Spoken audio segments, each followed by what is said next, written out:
Na naše uredništvo se je obrnila gledalka, ki je prepričana, da je že izpolnila pogoje za upokojitev, a naj bi Zavod za pokojninsko in invalidsko zavarovanje neupravičeno zmanjšal število delovnih let.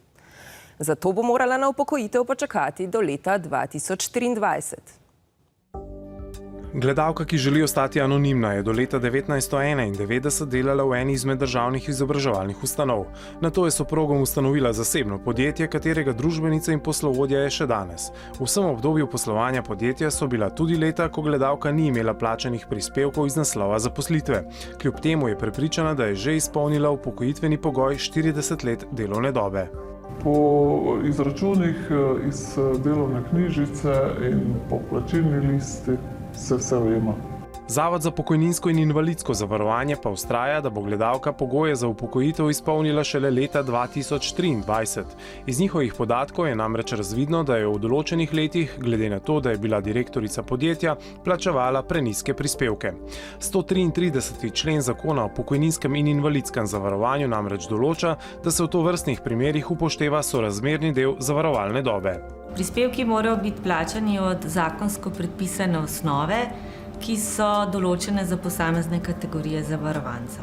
Za družbenike in poslovodne osebe je določena zavarovalna osnova in prispevki morajo biti tudi plačani od te predvidene zakonske osnove v tej višini. Za delavce v delovnem razmerju je višina 60% mesečne povprečne letne plače, za družbenike pa je višja osnova, v letošnjem letu je to 90% povprečne letne plače preračunane na mesec. Pri teh njihovih odgovorih več ne veš, ker vsakokrat drugače govorijo.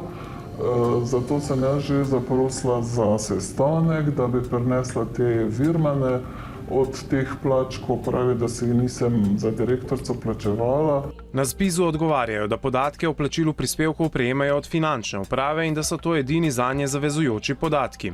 Gledalka pa je po drugi strani prepričana, da je to vrstna ureditev krivična in da so s tem družbeniki in poslovodje v neenakopravnem položaju z drugimi zaposlenimi. Delavce v delovnem razmerju ne moramo enačiti z zavarovanci, ki so družbeniki in poslovodne osebe, hkrati pa imajo v tej svoji družbi tudi sklenjeno pogodbo o poslovodenju oziroma pogodbo o zaposlitvi.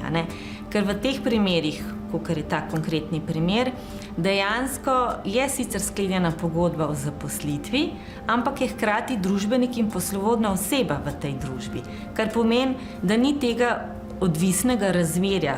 Na Zavodu za pokojninsko in invalidsko zavarovanje še dodajajo, da imajo družbeniki in poslovodje ob ugotovitvi, da za določeno obdobje nimajo vplačanih vseh prispevkov, možnost vložiti vlogo za naknadno plačilo prispevkov za poslovodne osebe. Če je prošnji ugodeno, lahko manjkajoče prispevke poravnajo in tako poskrbijo za priznanje polne delovne dobe v tem obdobju.